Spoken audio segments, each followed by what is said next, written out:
What's up, guys? It's the Bluebloods coming back at you with another huge episode. We are joined by a huge special guest today on the podcast. We have the voice of the LSU Tigers, the national champions this year. Chris Blair is with us today, and we appreciate you joining us today, Chris. No problem, guys. Happy to be with you. For sure, for sure. So, we'll get right into it. This season was definitely one to remember for LSU, and that's probably an understatement. And I just have to know, in your opinion, what made this LSU team different than those of years past? Well, I think it obviously starts with the offense. I don't think that's some kind of big secret. LSU had typically been an I formation team, a team that was dedicated to building, a big offensive line and wanting to establish the run early and often in games and basically try to play smash mouth football. And, in this day and age with the defenses, especially in the SEC, where you're looking at defensive fronts, whether it's 3-4 or 4-3 with guys that are very athletic and, 6'3", 6'4", 320, 340 pounds. When they stack the line and they bring the linebackers up and, if that's all you've got, it's difficult to win week in and week out, especially against teams that are equally as talented or maybe more so as talented at the point of attack. So I think the offense was special. And, we kind of sensed it being around the team in spring football, going back to installing the offense, bringing Joe Brady in with some new principles on the offensive side. And then the 3 preseason scrimmages in early August kind of was that was a real indicator that this was going to be not your daddy's LSU offense. In fact, probably not your granddaddy's LSU offense. It was going to be a lot different. So when you put all of that together, as they like to say in Louisiana, you mix that gumbo up with Joe Brady, Joe Burrow, the receiving core, and an offensive line that I think really exceeded expectations coming into the year. It was kind of a perfect storm, and they were able to be very consistent offensively through 15 games this season. Right. Yeah, for sure. So that kind of leads into my next question. I wanted to touch on the spread offense just a little bit. So this preseason, you would hear people just casually calling Coach Orgeron, Coach Spread Orgeron, especially, I spent a lot of my summer in Gonzales, Louisiana. So I heard on the radio all the time. So obviously you gave credit to this spread offense, but why do you think that this spread offense was implemented at LSU this season?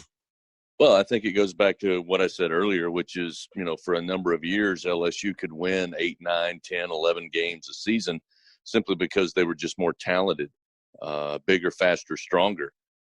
But when it came to the games they had to win to be atop the SEC West and to win the SEC, get to the SEC title game and get into the college football playoffs and be successful, you're going to face teams that are as talented, as bigger and stronger and faster than you are. And if you're a one-trick pony, if they dedicate themselves to stopping that one aspect of your offense, it's just you're not going to have as much success. And I think over time, you look at that 2011 season, that was a team that was built on running the football and a stingy and suffocating defense. And they were very successful, one of the best teams in LSU's history. But when they met with Alabama in the second meeting in the national title game, Alabama sold itself out to stop the run, and they did. They never let LSU across the 50-yard line, and there wasn't much that LSU could do about it.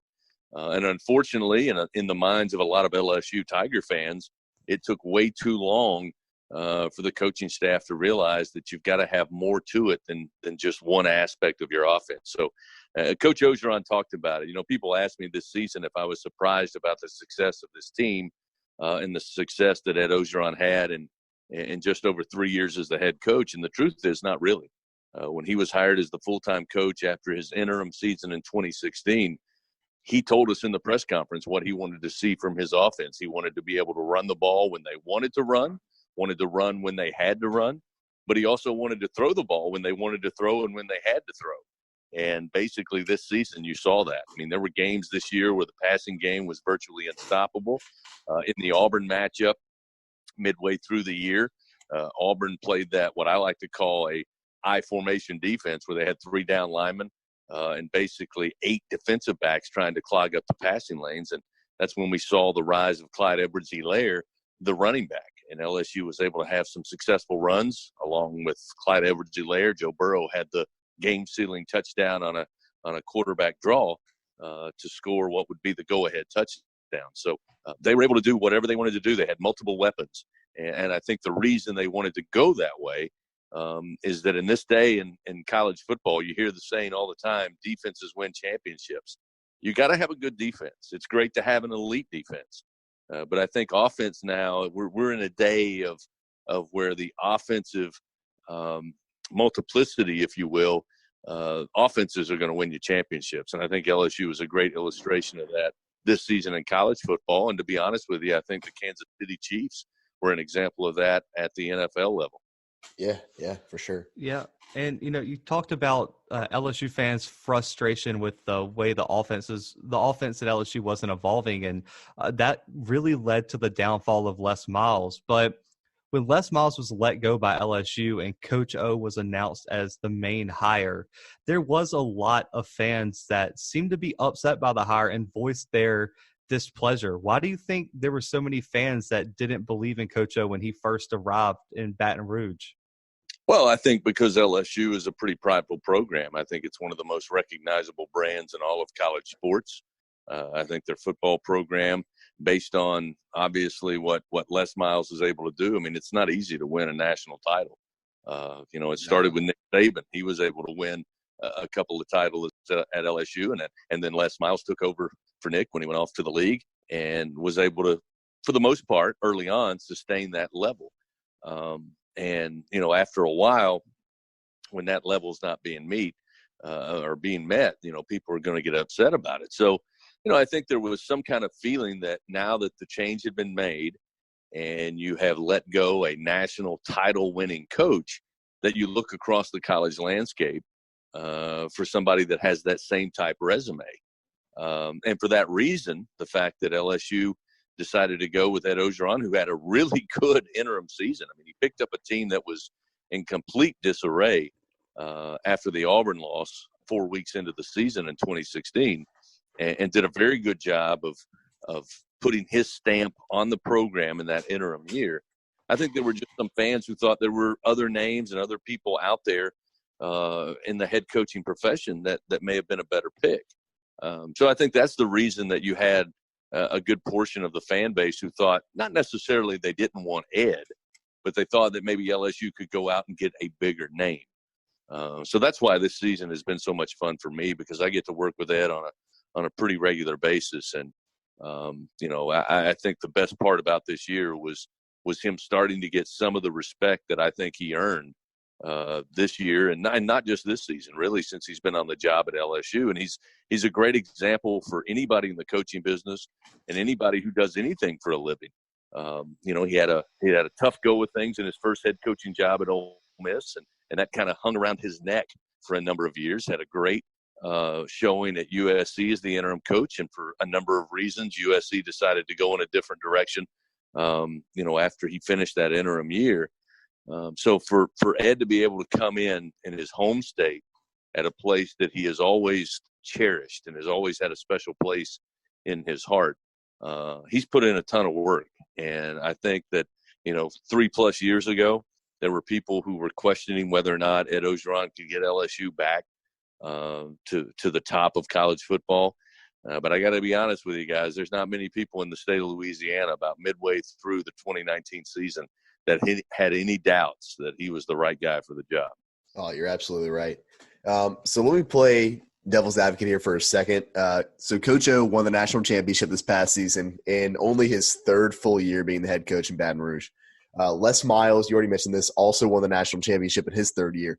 Where would you rank, or where would you put these two coaches in the conversation as far as best LSU head coaches of all time goes?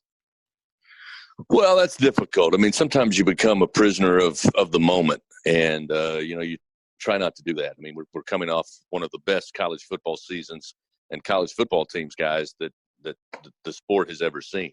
Right. And so it's easy to simply say, well, Ed Orgeron's the best coach at LSU. But what I will say to back that up a little bit is that you look at his record. I mean, there's a couple of things really that stand out to me about what Ed's done at LSU. He's never lost back-to-back games. He's had an incredible knack for compartmentalizing wins and losses. And for example, as I said, they've never lost back-to-back games. They never had a loss affect them in the second week. Also, they've had emotional and grueling wins that they've had to battle for. And yet the next week they may take on a team that they're supposed to roll over. And people say, well, this is a trap game. This is a game they could be in trouble because they're overlooking this guy or this team coming up 2 weeks from now. And they've never done that as well. I mean, he's been able to really get everybody's feet back on the ground and start from scratch on Monday. He always calls it Tell the Truth Monday. What's good, what's bad, what's ugly about the game on Saturday. They clean it up and then start ramping up towards the next opponent. He's got top 10 wins. He's got one of the best records in all of the country against top 25 opponents. He recently got a new deal, got an extension, got a raise. And when you look across the college football landscape, there's not a lot of coaches. There's really less than a handful that have done what he's done with his record and who he's beaten and what he's been able to accomplish. So I think he deserves it. Whether or not he's a better coach than Les Miles, I'm not qualified to make that call. I can tell you that what he's done at LSU is something that there's a lot of coaches and a lot of programs and a lot of schools would love to be able to get a hold of. So he's done it, and he deserves the respect and recognition for what he's done. Yeah, I completely agree. I think he gets, a bad rap. And to move into that, what would you say to the experts, to the fans, to the rival fans of LSU from the other schools in the SEC that say LSU is a one-hit wonder and the only reason they won the national championship is because of Joe Burrow and Joe Brady? I mean, I don't think any of us three credit just those two that coach and that player, but there's a lot of people who do think like that. What would your response be to those people? Well, first off, a lot of the people across the country who make that kind of statement show up to LSU maybe 3 or 4 times a year. So they're literally looking from the outside in. First of all, to break it down simply, Ed Orgeron had to go out and find a Joe Brady and convince him to come to LSU. Ed Orgeron had to go out and find Joe Burrow and convince him to come into LSU from Ohio, by the way. Right. I mean, you couldn't find two more different geographical regions and cultures. So you got to give him credit for finding both of those guys.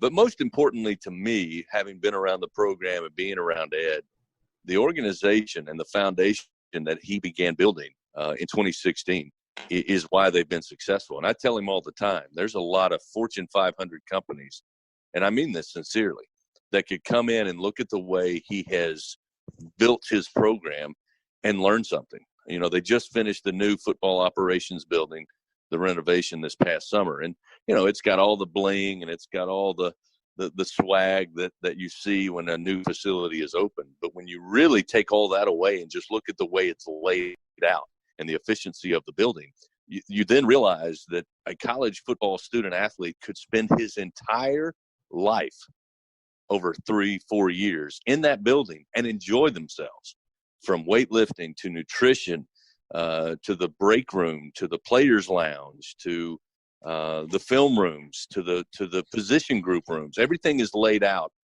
in a very efficient way. And because of all those reasons I just told you, he's got to replace a Joe Brady. He hasn't made that decision yet. Well, Ed Orgeron has earned the right to take his time to find the right fit for LSU. He's told us over the last couple of weeks he's in no hurry to make that hire because he doesn't have to. They're looking across the college ranks. They're looking across the NFL ranks. And because, LSU and Coach Orgeron has been able to pay their assistants and their coordinators some of the best money in the country, they can afford to do that. They just recently named Bo Pelini coming back to LSU, who's an absolute defensive wizard, replacing Dave Aranda, who did a phenomenal job in 4 seasons at LSU. But I think Bo Pelini's a great fit, and it was a good fit for Ed. Ed has a lot of respect for Bo. Bo has a lot of respect for Ed. So for all those reasons that I just keep rattling on about, I don't think it's a one-hit wonder. Now, what is your level of expectation? Will you set college football playoff records? Will you set SEC offensive records? Will you set NCAA offensive records?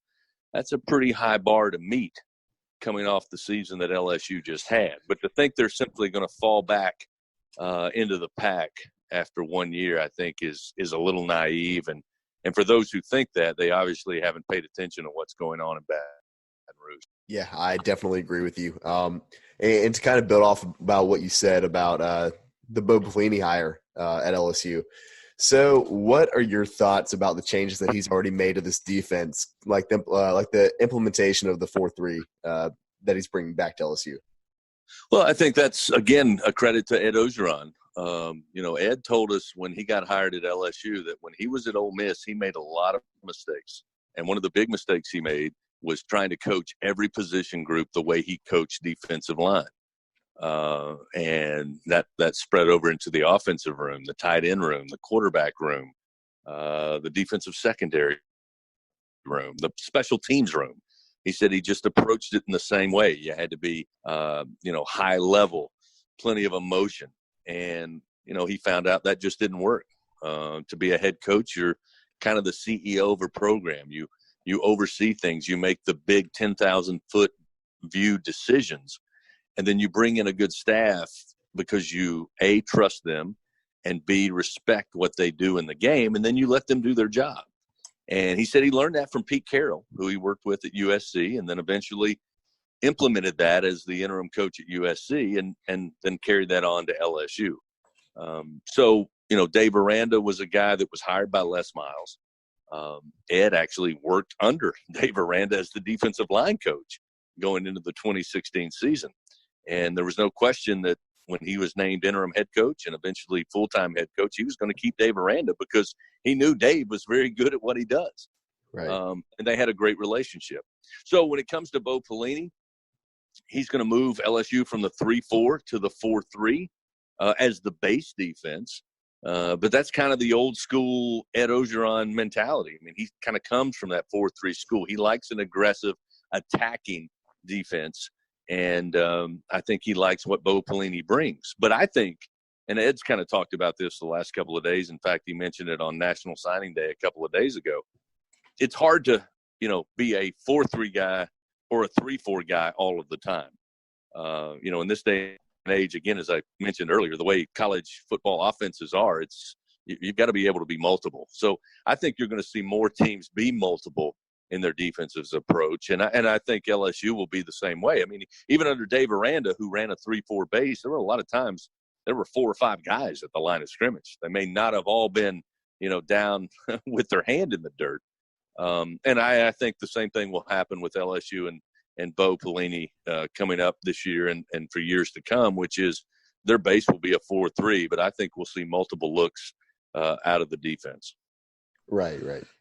Yeah, and I mean, I think it was a pretty good hire. I mean, I don't have any problems with it as a fan. And to talk about some of these losses, in your opinion, which loss will hurt LSU the most or be the hardest to overcome moving forward? Would it be Dave Aranda as the defensive coordinator? Will it be Joe Brady as the passing game or co-offensive coordinator, or will it be Joe Burrow at quarterback? Which of these losses will be the hardest for LSU to overcome? I've talked to a lot of coaches over the years. I've worked with a lot of coaches, and, I've listened to them, and that's important. You should always listen twice as much as you talk. And for a play-by-play guy, that's kind of hard to do. But one of the things that I've heard from them is we can call all the great plays. We can scheme up all kinds of defense and scheme up all kinds of offense. But we can't make the throws, and we can't make the catches, and we can't make the runs, and we can't make the cuts. So it's pretty easy for me to say, in my opinion, that I think the biggest loss is Joe Burrow, just simply because the coaches put them in good positions, but you have to make the plays. And Joe Burrow was just absolutely spectacular. He got to LSU in June of 2018, and they were still kind of in that we're going to run the ball first mentality. And he still had a really good year in 2018. A lot of people passed him off as just a run-of-the-mill quarterback in the SEC going into 2019. But he had a good year. And I think in the Fiesta Bowl at the end of the 2018 season on New Year's Day 2019, they kind of took the reins off the offense and basically said, Joe, go out and win the football game. And, he's just was phenomenal. Threw the ball all over the field and kind of showed all of us that, hey, he can make all these throws. We haven't seen him make these throws. He hadn't been asked to make these throws through the regular season, but he can do it. And so then you add Joe Brady, who brings in the offense and that spread style that made Joe a hero in Athens, Ohio as a high school player. And there wasn't a big learning curve for Joe. I mean, this was the offense he grew up on. This was the offense that made him, a guy that everybody wanted his services in college. So I think it's Joe Burrow that's the biggest loss. I know it's a long-winded answer to it. It's hard to replace Dave Aranda. It's hard to replace a Joe Brady who just came onto the scene and had a huge splash. And, he's a great guy. I mean, here's a funny story about Joe Brady. I spent 10 years as the play-by-play voice at Georgia Southern, and we played William and Mary in the FCS playoffs up at their place in 2011. Okay. And they were one of the most explosive offensive teams in the FCS that year. And Georgia Southern runs the old school triple option. Jeff Monken was the head coach, who's now at Army. And we went up there and absolutely beat the snot out of them. And I'm standing at practice one day, and Joe Brady's over there. And I said, Joe, you played at William and Mary, right? And I didn't have any clue. I knew he was young, but I didn't know how young he was. He said, yeah. I said, you remember that game where Georgia Southern came up to the FCS playoffs? And he said, oh, do I? He said, my goodness. He said, they beat the hell out of us. And I said, were you coaching then?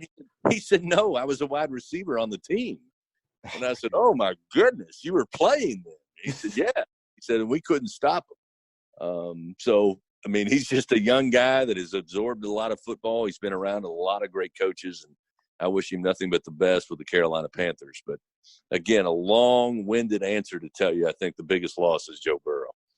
Right, for sure. And I actually agree with you when you say the biggest loss is Joe Burrow. That's definitely going to be hard to replace. But another question that I have, I guess this one's more geared toward the offensive side of the ball at LSU now. And a lot of people are giving Joe Brady that credit that I think he deserves, honestly, for this past season. But I also think that there's a criminal lack of credit given to Steve Ensminger. And what are your thoughts about that? As you started to ask that question, I thought, I can't believe I haven't brought up Steve Ensminger's name yet. Because to me, he doesn't get anywhere close to the credit that he deserves. I mean, first of all, the guy was a star quarterback at LSU. Right. He's been around a lot of programs across the Southeast, the ACC, the SEC. He just knows the game. I mean, in this day and age, we're caught up in saber and analyzing all the data. There's still something to be said for having a gut feeling for a particular game and a particular instance in a game. And Steve's got that, and you can't replace that. He just has a feel for it. And, when Ed Ogeron and Steve together realized after the Alabama loss in 2018, where they just couldn't move the ball at all, again, the mentality of we're just going to line up, try to run it at you.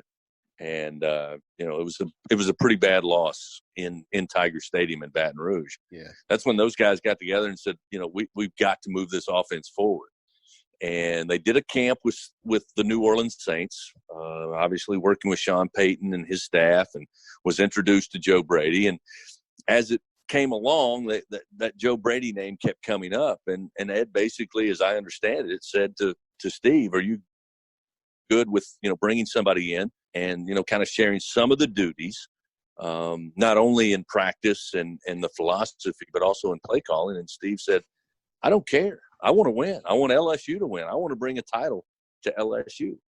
And the marriage that Joe Brady and Steve Ensminger had, which I had a chance to watch in those preseason scrimmages, if you can imagine, Tiger Stadium holds 102,000 people. Oh, yeah. And the scrimmages are closed, no media, no crowd. And our radio booth actually sits next to the coach's booth. And I had a chance in those scrimmages to watch how they worked. And Steve's the guy that makes the call down to the field. And Joe Brady also has access to the field. But Joe was more, watching what was coming ahead. 3, 4, 5 plays in advance. He was looking to what the defense was, where their alignments were, where their fits were, and, coming up with some options, and then would kind of share that with Steve as the game went along.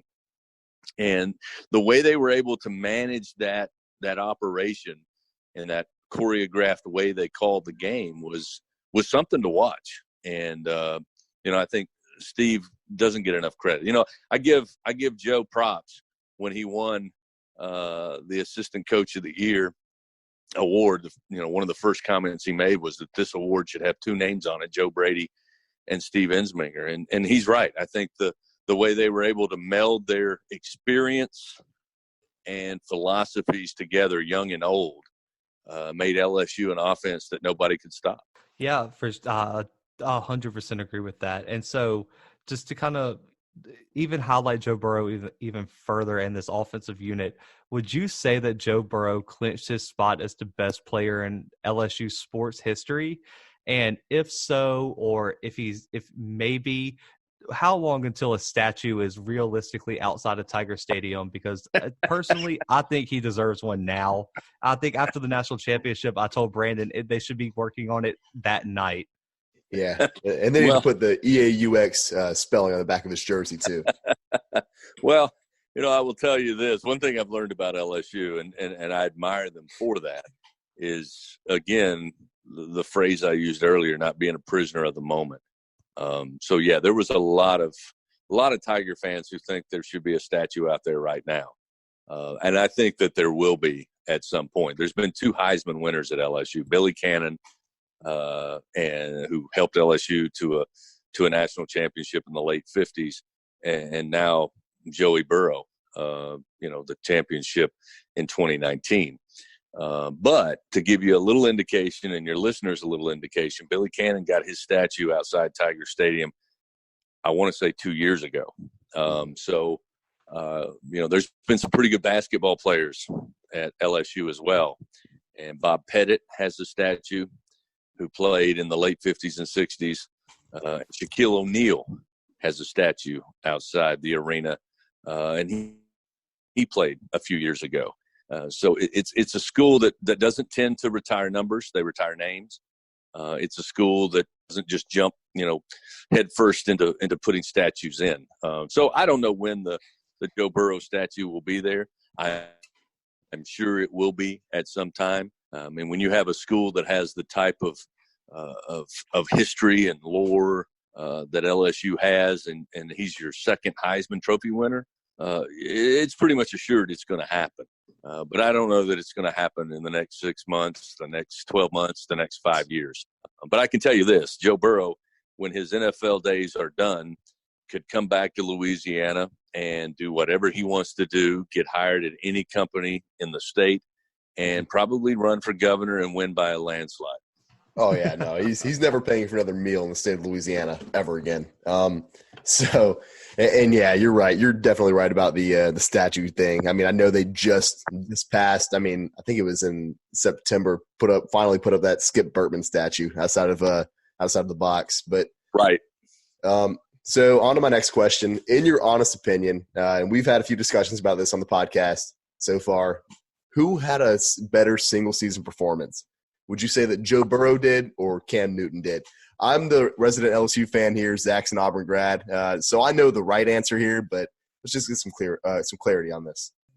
I've talked to a few people about it. I've got some friends at Auburn. In fact, I'm sitting in Auburn, Alabama tonight, getting ready for LSU Auburn tomorrow morning, Saturday morning for basketball. And immediately people said, Cam Newton put Auburn on his shoulders, and he just single-handedly, won that season and won that championship. I can't argue that. I mean, was he a sensational college football player? Was he one of the best ever? Absolutely. But his numbers don't even come close to what Joe Burrow did. Right. As a quarterback, your job is to distribute the football, involve as many weapons as you can. And frankly, that's what Joe Burrow did. And, I think he's not as respected as I think he should be with his running ability. I can name 5 games where him running the football was integral in them winning that game, including the Alabama win in Tuscaloosa. The first down run he had late in the fourth quarter absolutely sealed the victory for LSU and broke the hearts of 95,000 Alabama fans in Tuscaloosa. I think Joe Burrow is a much better quarterback. I think he's a much better college quarterback. Can you say who's the most valuable player? Well, that depends on how you define that term. Did Cam Newton basically will Auburn to win that national title? Yes. Was Joe Burrow the better college quarterback? I don't think there's a question. Right. No, and I definitely agree with you there. Zach may have his opinions on this one, but that's beside the point. So I have another question. So I'm going to go ahead and do 2 in a row here. So you're the voice of LSU for multiple sports. Which is your favorite sport to call? And can you give us a reason why that's your favorite? If I had a nickel for every time I've been asked that, Yeah. I am one of the luckiest guys in the world, and I tell people all the time that I have the best job at LSU. And they say, really? And I say, yeah. I'm not paid as much as some of the people around me. That's for sure. But I do have the best job on campus. I mean, I get to call football, basketball, and baseball. And LSU is one of those unique schools that has a great and rich history in basketball. And right now, Will Wade has his team atop the SEC. They won the SEC last year. They went to the Sweet 16. And, you know, Pete Maravich, Shaquille O'Neal, Chris Jackson. I mean, Big Baby. I mean, you name it. They've had some really good players and good teams. So I get to sit courtside and watch some of the best amateur student athletes in the country battle in the SEC on a regular basis. LSU baseball is one of the premier programs in all of the country. Skip Bertman, who you mentioned earlier, kind of put college baseball on the map. He and Ron Polk at Mississippi State battled for years, but you know, in those battles, they raised the level of awareness of college baseball to what it is today. I don't think you can point out any other 2 coaches that raised college baseball the way Skip Bertman and Ron Polk did. And then we've just been talking about LSU football, who's coming off a national title, their 4th in school history. So when people ask me what sport do I enjoy the most, I said it depends on what time of year and what sport's in season. Right. Is to sit high above the 50-yard line at Tiger Stadium with 102,000 fans walking to the stadium on a game day in Baton Rouge, especially at night. If you don't get jacked up for that, then something's wrong with you. But by the same token, in a couple of weeks, Kentucky's coming to Baton Rouge to face LSU inside the Maravich Center. There'll be 14,000 plus. I'll be sitting just off midcourt, watching again some of the best student athletes in college basketball go at it. Tomorrow morning, I'm going to see Auburn and LSU battle it out at Auburn Arena. And then here next Friday, we have first pitch of college baseball, and I'll be right behind home plate watching some of the best baseball players in the country, many who will go on to have great careers in Major League Baseball, a la Alex Bregman, who's playing for the Houston Astros. And I could list a whole group of guys who have gone from LSU. I could list an even bigger group of guys who have come from the SEC, who've gone on to great Major League careers. So if you ask me in September, I'm going to tell you I enjoy football the most. If you ask me in late January, I'm going to tell you I love basketball the most. And if you ask me come May and June, especially late June in Omaha, I'm going to tell you calling LSU baseball is what I enjoy the most. Because if you don't get excited and the adrenaline's not pumping when you're at that venue right before tip-off, right before kickoff, right before first pitch, then, as I said, there's something wrong with you. Yeah, absolutely. Absolutely. Awesome. So, you talked about sitting 50-yard line, Death Valley, over 102,000 people. I've personally been to Baton Rouge, Death Valley more than once, and it's one of my favorite atmospheres, favorite stadiums, favorite cities as a unbiased college football fan and analyst. But as it's one of my most hated places as an Auburn fan. I've been twice. As you guys know, we've lost there every time since 1999. not a great place for as an Auburn fan. But for you, what makes Baton Rouge such a special place, and what makes Death Valley one of the toughest environments to play in college football? No surprise you don't enjoy it much. It has been a while since Auburn's won over there. No, it's just the atmosphere. I didn't grow up in Louisiana. I didn't go to LSU. In fact, I grew up in a small coal mining area in eastern Kentucky. And my first exposure to LSU was growing up as a Kentucky fan, and understanding that they were going to beat us in football almost every time. And Dale Brown's basketball teams that used to cause trouble for Joby Hall and Eddie Sutton, in basketball season. But when you go and experience Baton Rouge on a Saturday, and I had heard for years that there's a lot of great places with a lot of great traditions. I mean, Auburn has their stuff, Alabama has their stuff. If you've never been to an Army game, Army has theirs. Ole Miss has the Grove. I mean, you could go to every program in college football. In fact, as I said, I spent 10 years at Georgia Southern. There's traditions in Statesboro, Georgia, that are only there, that are very unique. But I'd always heard that it may not be the best, but there is no place like Baton Rouge on a football Saturday, again, especially with a Saturday night game. And it's just a complete atmosphere. I mean, Louisiana's known for Mardi Gras, obviously, with New Orleans. And if you've ever taken that in, basically you have a mini Mardi Gras every Saturday in the fall that the Tigers are playing in Baton Rouge. And so if you can understand what that means, now move kickoff to 6 or 7 o'clock at night, when people have been tailgating since Thursday evening, Friday morning, Friday night, and at the very latest, early Saturday morning. And now stick 102,000 of those people inside a somewhat confined space, watching a team that they, eat, sleep, and breathe 365. That's kind of what it is, for those who may not understand it. It just has an atmosphere. They're ruthless. Once you get inside the stadium, there's no question as to who the home team is. But one of the misconceptions that I think LSU and Tiger Stadium has is that before the game, it's some of the most hospitable people you'll be around. I mean, they love the trash talking and the tiger bait yells and all that, but they do it really and truly in jest. I've had fans and friends of mine who've come for the Georgia game. I've had friends who have come for the Auburn game. And I tell them, you're not going to go hungry. You're not going to die of thirst.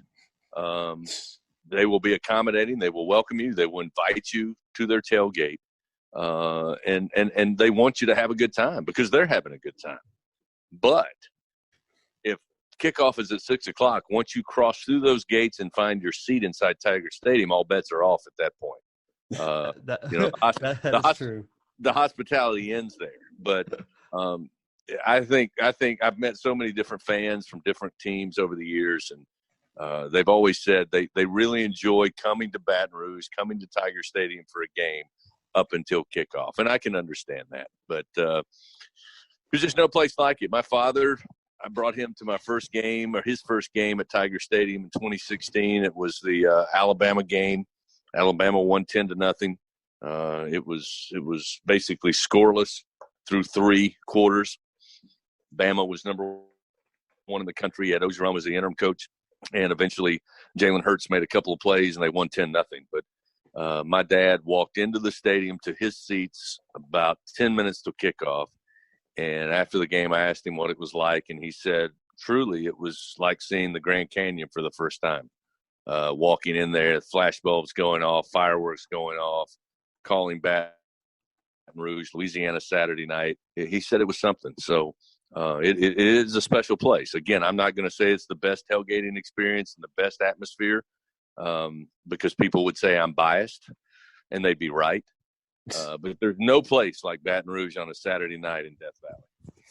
Right. And I mean, you're on the podcast, so you can add me to the list of people who will vouch for the description you just gave of LSU, because the first game I ever came to in Baton Rouge was the 2015 Auburn LSU game, when Auburn came in as like number 6 in the country, and Leonard Fournette put on he should have been arrested for the things he did to the Auburn defense that day, because it was absolutely the most embarrassing performance I think I've ever watched. I've been to a lot of Auburn games, but that one was probably the worst Auburn game I've ever been to as a fan. And I remember before the game, people were inviting us to tailgates, and they beat the brakes off of us. And after the game, I had probably 5-6 LSU fans come up and ask me if I had a good time, and asked me and my friend if we would come back, and if we wanted to come to the tailgate, if we were staying in town, where were we staying. And the fans really live up to the billing of being nice up until kickoff, but then after kickoff, they will still check in on you guys, even after they beat you guys by, I believe it was 28 points or something like that. It was an ugly game if you were an Auburn fan that day. Yeah, no, that replay of Leonard trucking his way to the end zone will play for years and years and years. The poor Auburn defender had no chance. Not even half a chance. That was a horrible play.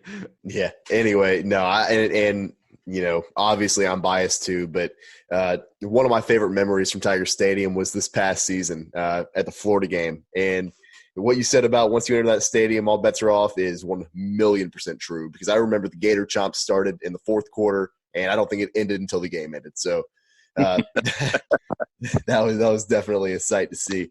Well, I'll tell you this: Florida deserved it. Oh yeah. Anyway, so my next question, you touched on game day traditions at LSU a little bit. Is there one specific game day tradition that stands out among the rest for you? Yeah, I think, again, I still, right before kickoff, the hair rises on the back of my neck. I get chill bumps sitting up there. I mean, we got a lot of stuff we do and we got to prepare for. There's a lot of minutia to what we do getting ready for a broadcast, but there's usually about a 10 or 15 minute time frame in there where everything's set and we're just kind of waiting to get started. And when Calling Baton Rouge hits pregame, oh yeah, and 100,000 people are screaming at the top of their lungs. And again, it's a unique place, and I've said that a million times. If you're an Auburn fan and you live in Alabama, you got to deal with Alabama. You got to deal with Tuscaloosa. If you're an Alabama fan, you got to deal with Auburn. If you're a Georgia fan, you got to deal with Georgia Tech. If you're a Florida fan, you got to deal with Florida State. You got to deal with Miami. Sometimes, maybe soon. If you're in South Carolina, you got to deal with Clemson. And, if you're at Clemson, it's been a while, but at one time you had to deal with South Carolina. I mean, I could go on and on and on. And in the state of Louisiana, that's just not a factor. It is.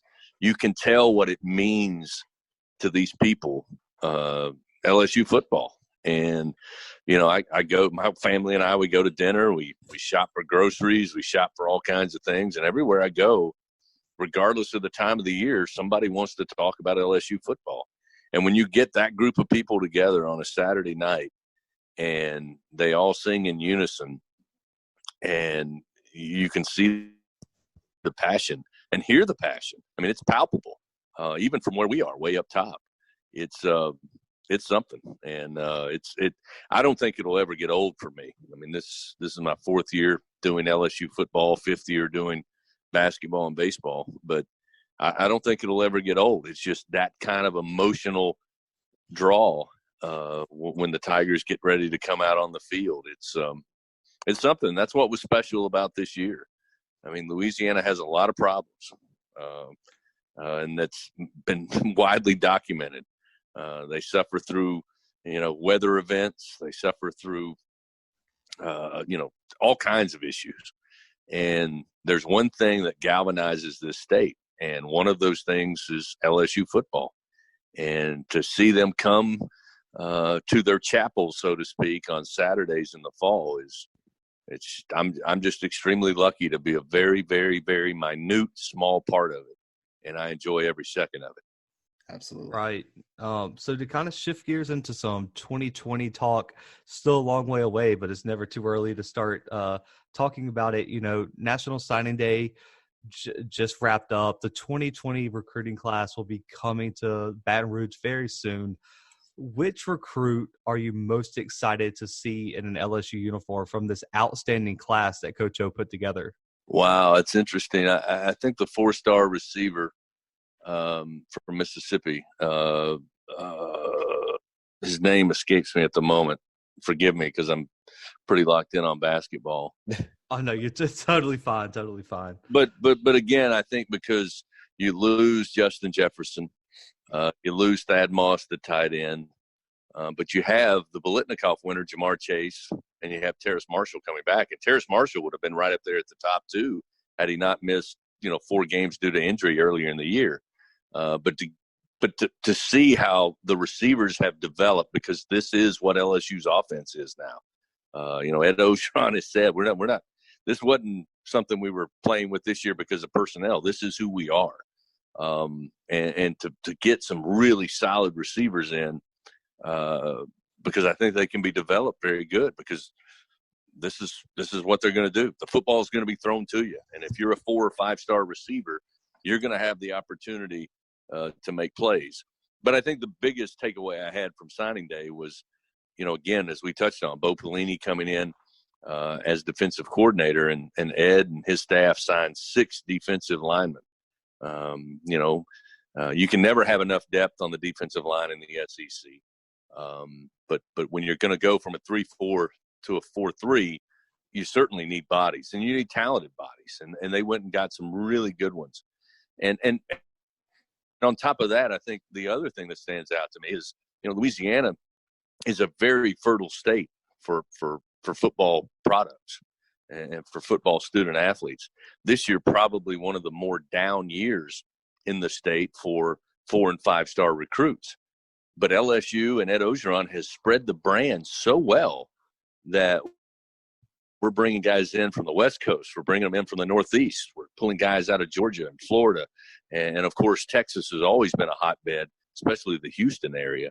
So now, Ed, because of the master recruiter he is, kind of planned ahead. He had a really good 2019 class. He had a phenomenal top 5 2020 class. He's on pace to do the same thing in 2021.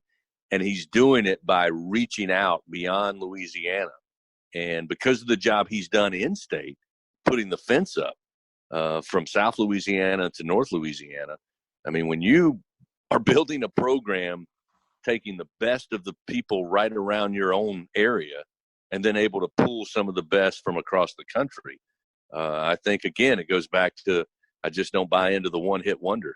They built this thing to last. So we'll see. I mean, a lot of people, as we said, Joe Burrow being gone is a big loss.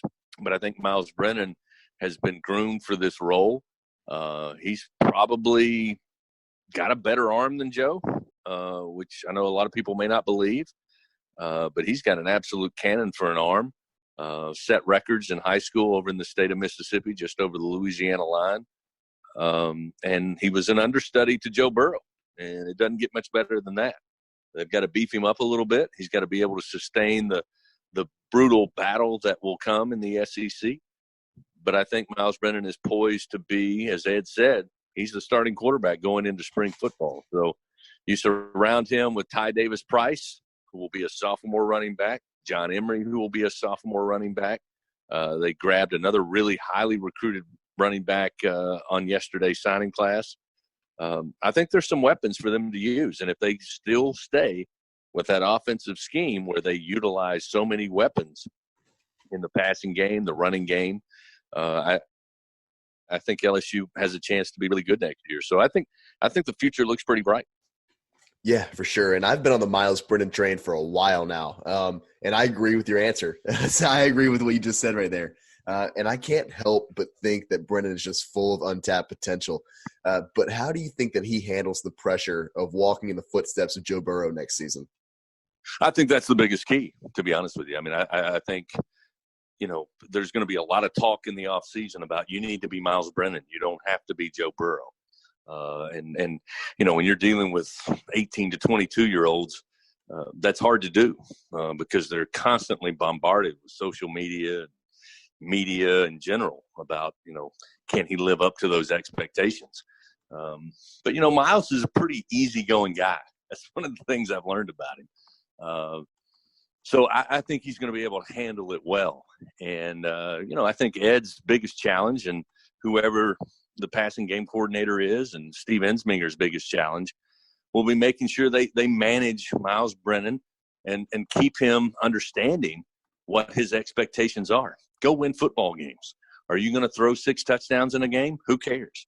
Are you going to set the NCAA record for touchdowns in a season? Who cares?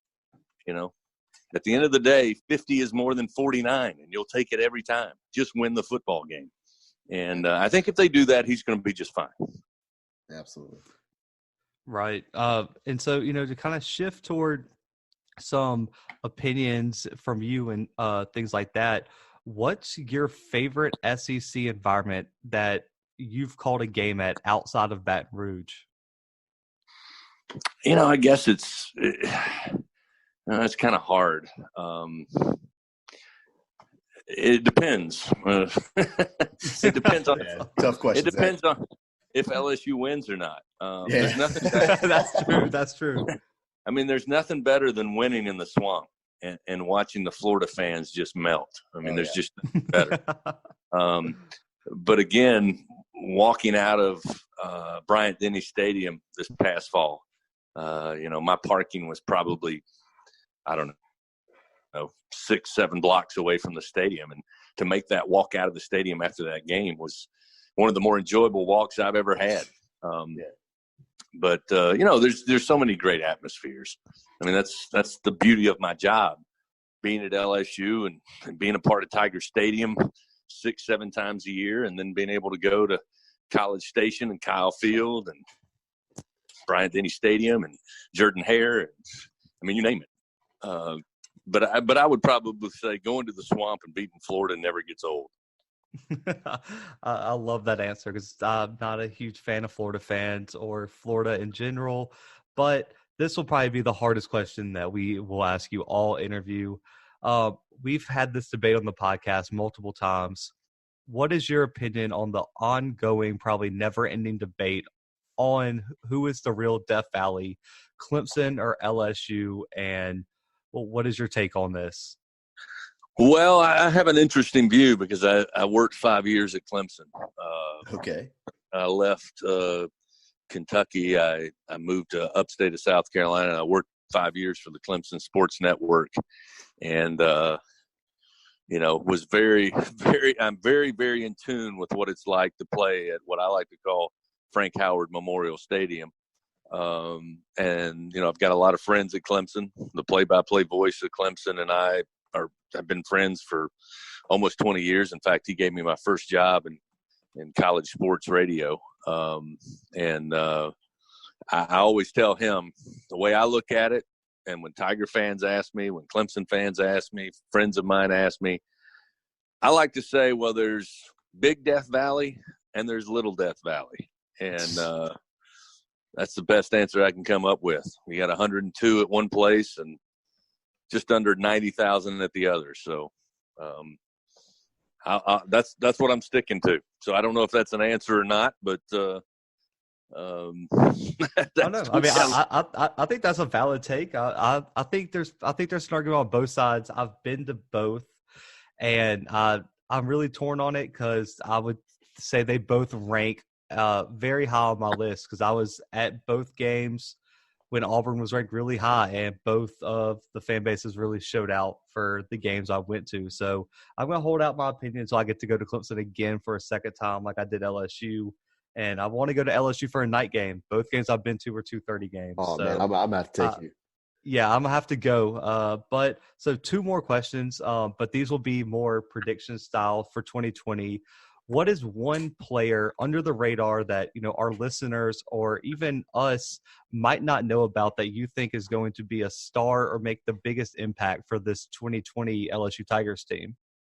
I think Damone Clark at linebacker for LSU has a chance to really rise and and become somebody that NFL scouts are going to pay close attention to. He's got really good speed. He's got big size. He's got a high football IQ. And, there were times this season where, you came into the year thinking that LSU was pretty deep at linebacker, and they were. But Caleb Chasson missed a few games. Obviously, Michael Divinity was out for a number of games. And even though when those guys were in, Damone Clark would come in and he would make plays immediately, even to give those guys a rest for a play or two or a series or two. He was really impressive. And so I think Damone Clark is a guy that can really, make a name for himself coming into the season. On the offensive side, oh, my goodness. I've already touched on him. I think Ty Davis-Price, if you go back and watch what this guy did in his limited moments. Clyde Edwards-Helaire was just a stalwart for LSU. To me, he and Thad Moss were the MVPs for me. Because when teams were able to, sell out to try to stop the passing attack, which they didn't do very successfully most weeks. But if it stalled for a series or two, it was Clyde Edwards-Helaire and Thad Moss who basically shook the defense back into their base, if that makes any sense. Right. And then it allowed the passing game to open up for Justin and Terrace and Jamar. But Ty Davis-Price, when you watch his clips, the talent this guy has, the burst he has, the cutbacks that he has, it was impressive. And then finally on the offensive side, I think Chris Curry, a guy who I think a lot of LSU fans forgot about. He was basically fourth on the depth chart at running back.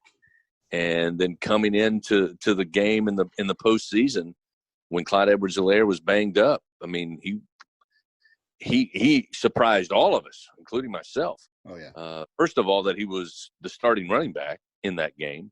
And secondly, the way he ran the football. So I think LSU, again, they're not going to abandon what they do offensively.